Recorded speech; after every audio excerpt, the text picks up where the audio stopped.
Hello everyone, welcome back to the channel. देखिए, आज के दिन भी मार्केट में ठीक ठाक बुलिशनेस थी, अच्छा खासा मार्केट ऊपर गया और सेकेंड हाफ में उसका प्रॉफिट बुकिंग भी थोड़ी सी देखने को मिली, जो कि मैंने टेलीग्राम पे अपडेट भी किया था। और इन सारी चीज़ों पे मैं बताता रहता हूँ टेलीग्राम चैनल पे। और आज के दिन अगर आपने ट्रेड भी किया होगा तो आई होप कि आपने प्रॉफिट बनाया होगा। हर चीज़ों पे बात करेंगे। आज का वीडियो बहुत ही इंपॉर्टेंट रखूंगा, थोड़ा छोटा रखूंगा वीडियो, लेकिन इंपॉर्टेंट रखूंगा। आपको हर एक पॉइंट बता दूंगा कि आने वाले टाइम पे मार्केट कहाँ जाने वाली है, कल का क्या मोमेंटम रहेगा। और जो अभी तक मेरा प्रेडिक्शंस चल रहे थे, गैप अप का जो सीन है वो अभी भी मेरे बोल के रख रहा हूँ कि गैप अप एक बड़ा हो सकता है। वो भी बताऊंगा कि कैसे हो सकता है। अच्छा, अभी उस पर उससे पहले चलते हैं यहाँ पे टेलीग्राम पे मैं सारी चीज़ें आपको दिखाता हूँ। उससे पहले गाइस, चैनल को सब्सक्राइब कर लीजिए अभी तक नहीं किया है तो। और वीडियो को लाइक ज़रूर करें। अगर आप एंड तक देखेंगे आपको चीज़ें समझ में आएंगी तो लाइक कर दीजिए, जिससे कि वीडियो और ऊपर जाए और आपका सपोर्ट ऐसे ही शो करते रहिए। तो देखिए, अभी यहाँ पे टेलीग्राम पे मैंने सुबह सुबह ऐसे उठने के बाद थोड़ा सा देखा कि जो न्यूज़ आई थी टैरिफ की, जो अपना ट्रम्प भैया है यहाँ पे एक और टैरिफ वाला गेम चालू कर दिया उन्होंने। क्या किया कि जो यूएस के ट्रक्स मैन्युफैक्चरर कंपनीज़ हैं, खास करके उनके बेनिफिशियल के लिए बात किया गया है। तो 25% टैरिफ, इम्पोर्ट टैरिफ लगा दिया है ट्रक्स पर। तो अभी इंडिया पे उतना खास तो दबाव नहीं है इसमें, क्योंकि हमारे वहाँ से कोई भी ऐसा ट्रक्स जो है एक्सपोर्ट नहीं होता है जो कि हम बेचते हो दूसरे कंट्रीज़ को, खास करके यूएस को। दूसरे कंट्रीज़ को बेचते हैं हम, बट नॉट यूएस। तो ये दूसरे कंपनीज जैसे कि अपना चाइना, यू और जापान, ये सारे जो कंट्रीज़ हैं वहाँ पे जो ट्रक मैन्युफैक्चरर्स हैं उनके ऊपर ऐसा 25% का टैरिफ का ज़्यादा प्रभाव देखा जाएगा। हमारी तरफ बहुत सिंपल सा, थोड़ा सा जो ऑटो पार्ट्स होंगे, थोड़े से जो सिंपल छोटे छोटे पार्ट्स होंगे, उस पर कहीं से कहीं थोड़ा सा दिखेगा। इसका कुछ मेरे हिसाब से उतना इम्पैक्ट नहीं आएगा। अभी आगे बात करेंगे। फिर मैंने क्या बोलते हैं आपको मार्केट का अपडेट दिया, तो उसमें भी सारी चीज़ें बताई कि आज का जो मार्केट था फ्लैट ही था। ऑब्वियस सी बात है, थोड़ा सा गैप अप खुला हल्का सा, जो कि लास्ट में अगर आप देखेंगे हमने यहाँ पे जो प्रेडिक्ट करते हैं हम अपने टेलीग्राम चैनल पे, 70% लोगों ने कहा कि आज के दिन गैप अप खुलेगा। और लगभग 40, जितना मुझे पता है 14 पॉइंट के आसपास का गैप अप खुला, सॉरी। और अच्छा है, हम प्रेडिक्ट कर रहे हैं वहाँ पे गैप अप खुला है तो अच्छा है। मतलब कि एनालिसिस हम जो कर रहे हैं, जो हमारे लोग जो है यहाँ पे बैठे हुए हैं, जो सब्सक्राइबर्स हैं, उनका एनालिसिस, मोस्ट ऑफ द लोगों का एनालिसिस थोड़ा बहुत सही है। मतलब आप सही रास्ते पे जा रहे हो। बात करेंगे मार्केट अपडेट की, तो ग्लोबल अपडेट में सब कुछ फ्लैट ही था। यूएस मार्केट भी ओवरऑल फ्लैट ही चल रहे थे, और अपना क्या बोलते हैं जो एशियन मार्केट्स था वो भी थोड़ा बहुत पॉजिटिव टू फ्लैट था, कह सकते हैं। इसके अलावा और बहुत बड़ा कोई न्यूज़ तो नहीं आया था। नीचे गिफ्ट निफ्टी सुबह के टाइम पे 6 बजे खुलने के बाद अच्छा खासा पॉजिटिव साइन शो कर रही थी, जो कि हमारे मार्केट ने भी ठीक ठाक रिएक्शन दिया वैसा ही। खुलने के बाद से धीरे धीरे ऊपर की तरफ गई मार्केट, सेकेंड हाफ में नीचे आई। वो बताऊंगा मैं अभी चार्ट में चल के कि क्या अभी सिनेरियो सारी चीज़ें हुई हैं। और उसके बाद अगर आप देखेंगे तो मैं थोड़ा बहुत चीज़ें अपडेट करता रहता हूँ टेलीग्राम पे अपने। और यहाँ पे मैंने अपडेट किया कि सिल्वर, गोल्ड और प्लैटिनम के जो चीज़ें अभी यहाँ पे प्राइजेस चल रहे हैं, तो लास्ट एक मतलब जो अभी ये 2024-2025 का फाइनेंशियल ईयर है, इसमें क्या अपडेट था ओवरऑल अगर देखेंगे तो अच्छा खासा यहाँ पे एक बुलिशनेस देखी जा रही है। और ऑब्वियस सी बात है, जितनी भी कमोडिटीज़ हैं वहाँ पे बहुत ऊपर की तरफ गए हैं। अगर आपने इन्वेस्ट किया होगा कुछ 4-5 महीने पहले या 6 महीने पहले, तो आपका अच्छा खासा रिटर्न मिल रहा होगा। तो ये सारी चीज़ें मैं अपडेट देता रहता हूँ, और बीच बीच में मैं मार्केट टाइम पे जो रियल टाइम डेटा होता है उसको देख के बहुत सारी चीज़ें मैं आपको बताता रहता हूँ वहाँ पे, जिससे कि आप जो है ट्रेडिंग करना सीखें और आपको समझ में आए कि ट्रेडिंग करने में क्या क्या फ़र्क होता है, क्या चीज़ें फोकस करनी होती हैं, कैसे ट्रेड लेना होता है और कहाँ पे चीज़ों को देख के चलना होता है। तो वहाँ पे मैं सारी चीज़ें बताता होता है। सबसे बड़ा जो चीज़ मैंने वहाँ पे लिखा है एक चीज़, कि 25,000 के आसपास मिलेगा तभी ऊपर के लिए हम सोचेंगे, नहीं तो नहीं सोचेंगे। और अभी भी मार्केट देखिए 25,000 के आसपास नहीं है। अभी अगला जो सिनेरियो बनेगा मैं बताता हूँ। थोड़ा दो चीज़ों में मैं थोड़ा कंफ्यूज हूँ उसमें, लेकिन आपको बताऊंगा क्या हो सकता है पॉसिबिलिटी। तो ऐसा वाला सारी चीज़ें होती हैं। तो आप टेलीग्राम चैनल ज्वाइन कर लीजिए, बहुत सारी चीज़ें मैं वहाँ पे बताता रहता हूँ और आपको कहीं ना कहीं वो हेल्प ही करेंगी एट द एंड में। चलिए वीडियो को शुरू करते हैं, उससे यहाँ पे देखते हैं। अभी हम चलते हैं निफ्टी में। निफ्टी में डेली टाइम फ्रेम पे अगर आप देखेंगे तो डेली टाइम फ्रेम पे यहाँ पे एक इन्वर्टेड हैमर कैंडल बना है। ग्रीन ही है बट इन्वर्टेड हैमर कैंडल है। मतलब कहीं ना कहीं अगर हम एक टेक्निकल बेसिस पे बात करें तो ये होता है बियरिश साइन, क्योंकि जितना बाइन आया मार्केट में शाम के टाइम तक, सेकेंड हाफ के टाइम तक नीचे मार्केट में उतना ही सेलिंग आ गया और अच्छा खासा सेलिंग आ गया। आप देखोगे यहाँ पे तो एक इन्वर्टेड हैमर बना है। बट अगर मैं आपको थोड़ा दूर पहले लेके चलो तो यहाँ देखिए, तो यहाँ पे भी एक इन्वर्टेड हैमर बना था और कितना बड़ा गैप अप हो गया था, समझ रहे हैं ना। यहाँ पे अगर देखेंगे डोजी कैंडल बना, थोड़ा अप इस साइड था, छोटा गैप अप हुआ। फिर आप नीचे देखेंगे अगर कहीं और, अगर थोड़ा सा हम जाके देखते हैं आगे, यहाँ पे देखिए एक इन्वर्टेड हैमर कैंडल बना, लेकिन कुछ ऐसा नहीं हुआ कि बहुत ज़्यादा डाउन मोमेंटम का सीन आया। तो अगर आप देखेंगे मार्केट यहाँ पे जो था कंसोलिडेट कर रहा था, और ये वाला मार्केट थोड़ा अप ट्रेंड में ही था, क्योंकि यहाँ से ऊपर की तरफ बाइंग आ रही थी बहुत तगड़ी वाली, जिससे कि यहाँ पे अगर इन्वर्टेड हैमर बना भी तो उसका जो फॉलो ऑन आया वो एक नॉर्मल डोजी कैंडल था, बट उसका अगले आपको दिन में एक फॉलो ऑन दिख जाएगा। तो ऐसा कुछ उसका फॉलो ऑन हुआ। जब मार्केट डाउन ट्रेंड में होता है, ध्यान से चीज़ों को समझिएगा, जब मार्केट डाउन ट्रेंड में होता है तो वो बहुत मायने रखता है कि उस टाइम पे जब कैंडल्स बन रहे हैं तो उसका जो फॉलो अप होता है वो उस तरफ ही होना चाहिए। ऑब्वियस सी बात है। तो यहाँ पे अगर देखेंगे आप, मार्केट ने क्या बोलते हैं, अपना एक हाई लगाया, लो बनाया, ये जो हाई लगाया वो उसका लोअर हाई था, फिर मार्केट ने अपना लोअर लो लगाया। तो अब यहाँ पे अगर कोई डोजी कैंडल या फिर इन्वर्टेड हैमर कैंडल बनती है तो मार्केट नीचे ही जाएगी, वो रिस्पेक्ट टेक्निकल्स को ही करेगी।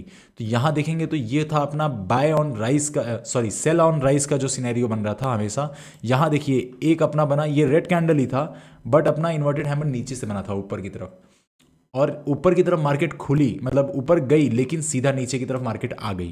तो कहने का मतलब ये है कि ट्रेंड का बहुत ही ज़्यादा असर पड़ता है, जो मैं बार बार आपको टेलीग्राम पे बताता रहता हूँ, अपने वीडियोस में बताता रहता हूँ कि आप अगर एक बड़े ट्रेंड को मिस कर रहे हो तो आप अगर ट्रेड लोगे तो 90% चांस है कि वो आपके अगेंस्ट में ही जाएगा।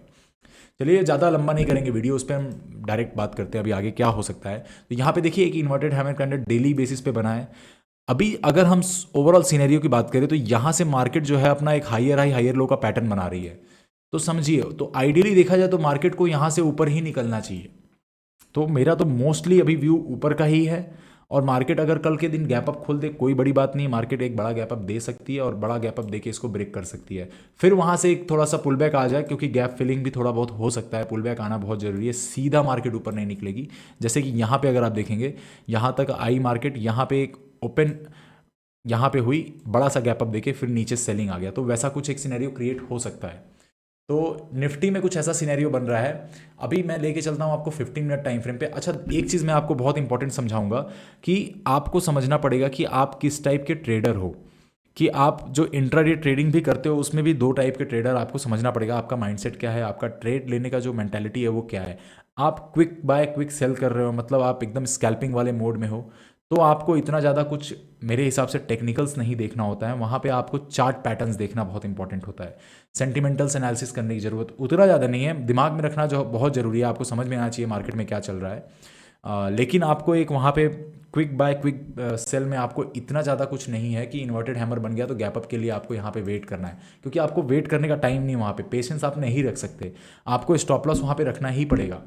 लेकिन जो होते हैं थोड़ा सा लंबे टाइम के लिए होल्ड करने वाले लोग, जैसे कि अगर आज सुबह किसी ने खरीदा है एक दो दिन तक, या एक्सपायरी जो प्ले करते हैं, खास करके मान लीजिए आज निफ्टी की एक्सपायरी थी, मान लीजिए कल का जिसने भी क्या बोलते हैं अगले निफ्टी के एक्सपायरी का, अगला जो ट्यूसडे है उसके एक्सपायरी का अगर निफ्टी में जो भी ट्रेड लेते हैं, तो ये वाले जो ट्रेंड्स होते हैं, जो एक्चुअल में जो पैटर्न्स बनते हैं, चार्ट पैटर्न्स, वहाँ पे वो फॉलो कर सकते हैं आप लोग ट्रेंड, तो आपको अच्छा खासा रिजल्ट मिलेगा। मैं बताता हूँ कैसे।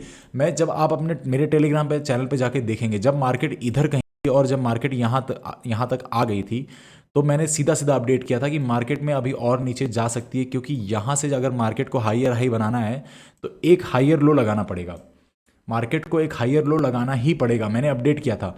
एनालिसिस यहाँ तक का था, ऑनेस्टली बताऊंगा, मेरा एनालिसिस यहाँ का तक का था, और 100% कोई सही नहीं होता, लेकिन मार्केट ने देखिए हाईयर लो लगाया और यहाँ तक लगाया, ये वाला ट्रेंड लाइन मार्केट ने, मैं थोड़ा बहुत मान के चल रहा था कि ये वाले ट्रेंड लाइन तक जा सकता है मार्केट, बट उतना ज़्यादा भी निगेटिव ट्रेंड नहीं था। बट देखिए मार्केट अपने स्ट्रक्चर से चलती है, मार्केट ने एक हाईयर लो लगाया, हाईयर हाई लगाया, फिर हाईयर लो लगाया, क्योंकि हमको सीधा सीधा समझ जाना चाहिए। अगर आप यहाँ पे देखेंगे, मार्केट ने अपना ये वाला हाई यहाँ ब्रेक कर दिया था, तो ऊपर जब हाई लग गया है तो ऑब्वियस सी बात है मार्केट को अब नीचे आना है एक हाईयर लो लगाने के लिए। तो मैं वहाँ पे 4-5 दिन से अपडेट कर रहा था कि भाई जो लोग भी बैठे हो यहाँ पे एकदम निगेटिव होके बैठे हुए हो, मत बैठो, आपको कहीं ना कहीं आके एक डिप मिलेगा, वहाँ पे बाइंग चालू कर देना। मैं डायरेक्ट बोल नहीं सकता, लेकिन वहाँ पे आपको जाके टेलीग्राम पे दिख जाएगा क्लियरली कि मैं एक नॉर्मल चीज़ें बता देता हूँ कि भाई देखो ट्रेंड लाइन यहाँ पे है ऐसे, मार्केट इसके आसपास से कहीं से एक बाउंस बैक ले सकती है। अगर आप मेरे वीडियोस का थंबनेल भी देखेंगे तो उसमें ही एक मैसेज क्लियर दे देता हूँ मैं कि देखो भाई अभी बाउंस बैक आने वाला है, एक दो दिन में आएगा। अच्छा, ये उन ट्रेडर्स के लिए जो भी एक्सपायरी प्ले करते हैं, 90% ट्रेडर्स एक्सपायरी ही प्ले करते हैं, 10% ट्रेडर्स जो है अपना स्कैल्पिंग करते हैं, ये सब चीज़ें करते हैं। तो वहाँ पे आपको कहीं ना कहीं फ़ायदा होगा। तो जिन लोगों ने इसके आसपास भी बाय किया होगा और वेट किया होगा अपने एक्सपायरी तक का, तो देखिए कितना अच्छा प्रॉफिट यहाँ तक का निकला है। बहुत सिंपल सी चीज़ है। तो ऐसा कुछ प्लान रहता है और ट्रेंड पकड़ना बहुत इजी होता है। बस ये है कि आप थोड़ा बेसिक चीज़ों पे फोकस कीजिए, आपको समझ में आ जाएगा। वीडियोस में बताता रहता हूँ मैं, आप रोज़ देखिए, आपको समझ में आएगा। रोज़ दिमाग में बातें घुसेंगी तो आपको अच्छे से समझ में आएगा। चलिए लेके चलते हैं इसमें 15 मिनट टाइम फ्रेम पे कि मेरा अगर मुझे कल का प्लान करना रहेगा तो मैं कैसे प्लान करूँगा और क्या मेरा जो सिनेरियो बनेगा यहाँ पे। तो इतना टाइम मिलता नहीं कि मैं बहुत सारी चीज़ें चेंज करता रहूँ इसमें, क्योंकि मैं एक चार्ट यूज़ करता हूँ रिकॉर्डिंग के लिए और ट्रेडिंग के लिए मैं अलग चार्ट यूज़ करता हूँ। रिकॉर्डिंग के लिए इसलिए मैं चेंज करता, क्योंकि बहुत बार चीज़ों को चेंज करना पड़ता है, इसलिए मैं ज़्यादा चेंज नहीं करता हूँ। रिकॉर्डिंग के लिए मैं अलग ही चार्ट यूज़ करता हूँ, तो जब उस पर बैठता हूँ तो उस पर ही मैं चीज़ों को चेंज करता हूँ। तो यहाँ पे देखिए, अगर हम मार्क करते हैं लेवल्स, तो नीचे वाले लेवल्स अगर आप निकलेंगे, चलिए सबसे पहले एक फिबोनाची हम ले लेते हैं कि फिब रिट्रेसमेंट का जो लेवल था हमारा इंपॉर्टेंट, अगर आप देखेंगे तो वहाँ से कैसे बन रहा है वो भी देख लेते हैं। तो मार्केट यहाँ से ऊपर गई, या फिर डायरेक्ट ही देख लेते, कोई इसमें बहुत बड़ा रूल नहीं है। आपको अगर सिंपल सा समझ में आना चाहिए कि मार्केट का रेजिस्टेंस क्या है, ऑप्शन चेन मैंने देखा है उसके हिसाब से बता रहा हूँ आपको कि देखिए अभी मार्केट यहाँ पे है। अच्छा, एक छोटे टाइम फ्रेम पे अगर आप देखेंगे तो मार्केट ने यहाँ पे एक सिंपल सा एम पैटर्न बनाया। मार्केट ने एम पैटर्न बनाया, ब्रेकडाउन दिया, ब्रेकडाउन नहीं आया। आइडियली एम पैटर्न का ब्रेकडाउन नीचे जाना चाहिए, जो कि मैं भी बोलूंगा कि हाँ भाई ऑब्वियस सी बात है, 25,000 तक तो इसको जाना चाहिए। वहां से अगर रेजिस्टेंस लेके, अगर वहां से अगर ये क्या बोलते हैं सपोर्ट लेके ऊपर की तरफ निकले, तब एक बहुत ही आइडियल सिचुएशन बनेगा। मैं तो ट्रेड में घुस जाऊंगा भाई। ये वाला, सॉरी, ये वाला जो एरिया है यहां से इसको लेके एक सपोर्ट ऊपर की तरफ निकलना चाहिए।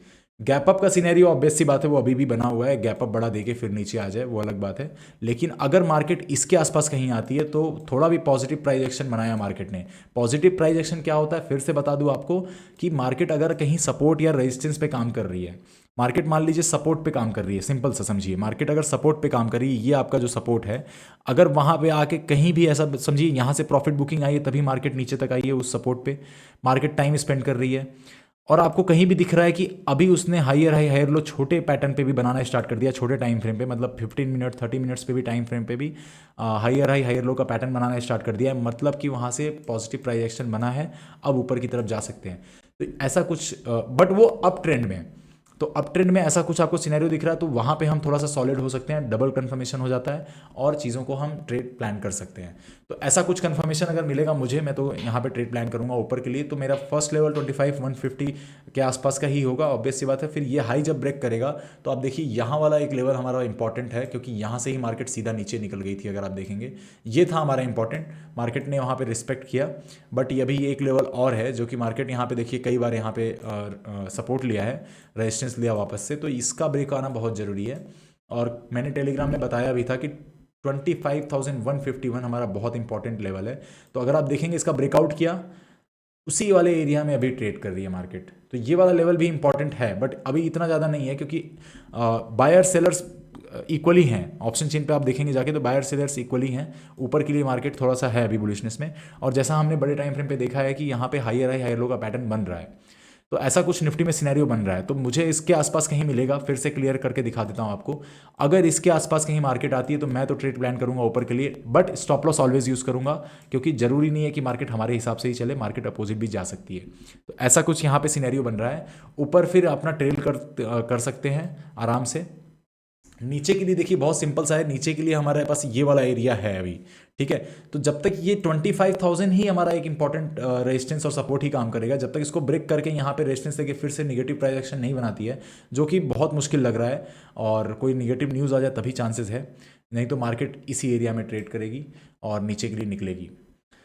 अभी आप बात करेंगे जो लोगों ने होल्ड करके रखा है BTST, और जिन लोगों का BTST होल्ड है उनको कैसे प्लान करना है। तो बहुत भाई बहुत सिंपल सी बात है कि आप थोड़ा सा स्टॉप लॉस को हमेशा फॉलो कीजिए। जैसे ही मार्केट खुलता है आपको अगर प्रॉफिट हो रहा है सेल कीजिए, निकल जाइए, नहीं हो रहा है तो एक स्टॉप लॉस लगाइए, वहाँ से वेट करना है आपको। बट ऑलवेज जिस तरफ मार्केट है उधर ही वेट कीजिए, ज़्यादा देर उल्टी साइड में कभी मत वेट कीजिए। चलिए सेंसेक्स पे चलते हैं, क्योंकि परसों सेंसेक्स की एक्सपायरी है तो वो भी इंपॉर्टेंट हो जाता है हमारे लिए। तुरंत सेंसेक्स पे बात कर लेते हैं अभी। तो देखिए सेंसेक्स में जो एक पैटर्न बन रहा है, बहुत सिंपल सा पैटर्न बन रहा है, यहाँ पे भी कुछ ऐसा ही हायर हाई लो का पैटर्न बनाना चाहिए मार्केट को, क्योंकि अगर ट्रेंड लाइन की बात करें तो बहुत ज़्यादा कुछ यहाँ पे फॉलो नहीं हो रहा है, ऐसा कुछ अगर हम इसको मार्क कर सकते हैं। और सेम चीज़ यहाँ पे भी फॉलो हो रही है, मार्केट ने थोड़ा सा टाइम स्पेंड कर लिया है ऑलरेडी, क्योंकि देखेंगे अगर यहाँ पे भी टाइम स्पेंड किया था मार्केट ने अपना क्या बोलते हैं 81,000 के लेवल को अपना रेजिस्टेंस लिया था मार्केट ने, और अभी वापस से क्या बोलते हैं ऊपर की तरफ 82,225 82,000 के आसपास का जो लेवल है उस पर रेजिस्टेंस ले रही है मार्केट। तो थोड़ा सा टाइम स्पेंड करने दीजिए, अच्छा है हमारे लिए। और उसके बाद टाइम स्पेंड करने के बाद अगर मार्केट ऊपर निकलती है, जिन लोगों ने भी एक्सपायरी तक का ट्रेड लिया है, बहुत ज़्यादा वेट मत करना, खास करके जो लोगों ने पुट लेके बैठे हैं कि अब यहाँ से मार्केट सीधा नीचे आ जाएगी। भाई फिर से बता रहा हूँ, बहुत ज़्यादा वेट मत करना, क्योंकि मार्केट के अपोजिट बैठोगे तो फिर गलती हो जाएगी। हाँ, जिन लोगों ने कॉल या फिर ऐसा कुछ होल्ड करके रखा है एक्सपायरी तक के लिए, तो मेरा हमेशा से वही रहता है कि बहुत ज़्यादा देर तक मत वेट कीजिए एक्सपायरी डे में भी। अपना मॉर्निंग साइड में देखिए कि अपने साइड में अगर मार्केट है ठीक ठाक, अपना लेके निकलिए। उसके बाद मार्केट कहीं भी भाग जा रहा है कोई फ़र्क नहीं पड़ना चाहिए, ऐसा कुछ प्लान होना चाहिए। तो ऊपर के लिए मेरा अभी इसमें भी व्यू है कि अब इसके आसपास भी अगर कहीं मार्केट रहता है और पॉजिटिव प्राइस एक्शन बना रहा है, मैं यहीं से प्ले कर दूंगा, कोई इशू नहीं है। बट मेरा स्टॉप लॉस हमेशा एकदम स्ट्रिक्ट रहेगा, ये है इसके पास का ही, ज़्यादा नीचे का स्टॉप लॉस नहीं लूँगा। 10 बार स्टॉप लॉस कटेगा चलेगा, 2 बार प्रॉफिट बड़ा बन जाएगा। तो गाइज ऐसा कुछ सिनेरियो बन रहा है मार्केट का, और आराम से ट्रेड प्लान कीजिए, थोड़ा सा फोकस रखिए, चीज़ों को समझिए मार्केट में, और ऑलवेज रिस्क मैनेजमेंट कीजिए।